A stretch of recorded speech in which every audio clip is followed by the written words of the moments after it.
నేను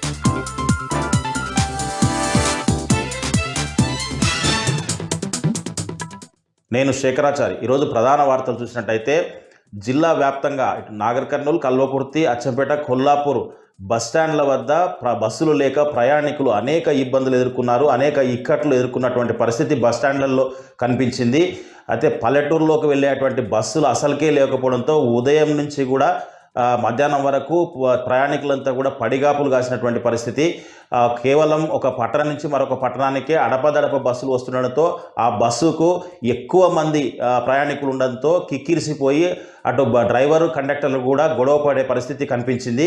అసలు ఏంటి విషయం అని కనుక్కుంటే అధికారులు ఫోన్ ఎత్తట్లేదు. బస్టాండ్లో ఉండేటువంటి సిబ్బందిని అడిగితే బస్సులన్నీ కూడా సీఎం పర్యటన ఉన్న నేపథ్యంలో మామ్నార్కు తరలి వెళ్ళాయని చెప్పడంతో బస్సులు తక్కువగా ఉండడంతో ఈ పరిస్థితి వచ్చిందని చెప్పేసి మేము మాత్రం ఏం చేయగలమని చెప్పేసి కూడా వాళ్ళు చెప్పినటువంటి పరిస్థితి. ఏదేమైనప్పటికీ ప్రయాణికులకు అత్యవసరాలు ఉంటాయి, అవసరాలు ఉంటాయి.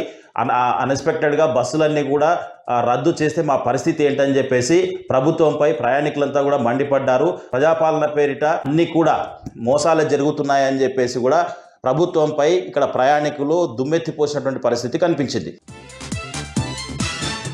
మరొక వార్త చూసినట్టయితే తెలంగాణ జ్యుడిషియల్ అకాడమీ ఆదేశానుసారం నాగర్ కర్నూలు జిల్లా కోర్టు ప్రాంగణంలో జిల్లాలోని కల్వకుర్తి, అచ్చంపేట, కొల్లాపూర్, నాగర్ కర్నూలుకు సంబంధించినటువంటి కోర్టు ఉద్యోగులకు 57 మందికి ఈ ఫైలింగ్ విధానంపై శిక్షణ అవగాహన కార్యక్రమాన్ని నిర్వహించారు. ఈ అవగాహన కార్యక్రమాన్ని జిల్లా ప్రధాన న్యాయమూర్తి డి రాజేష్ బాబు ప్రారంభించారు. ఈ ఫైలింగ్ విధానం ప్రతి ఒక్కరికి ఎంతగానో ఉపయోగపడుతుందని చెప్పేసి సమయం వృధా కాకుండా పేపర్లెస్ అనే విధానం అమల్లోకి తీసుకొస్తున్నాం కాబట్టి దీన్ని ప్రతి ఒక్కరు కూడా ఉపయోగించుకోవాలని చెప్పేసి కూడా ప్రధాన న్యాయమూర్తి చెప్పారు. ఈ కార్యక్రమంలో సీనియర్ సివిల్ జడ్జి సబితతో పాటు జూనియర్ సివిల్ జడ్జి మౌనిక, పలువురు కోర్టు సిబ్బందితో పాటు కక్షిదారులు కూడా పాల్గొన్నారు.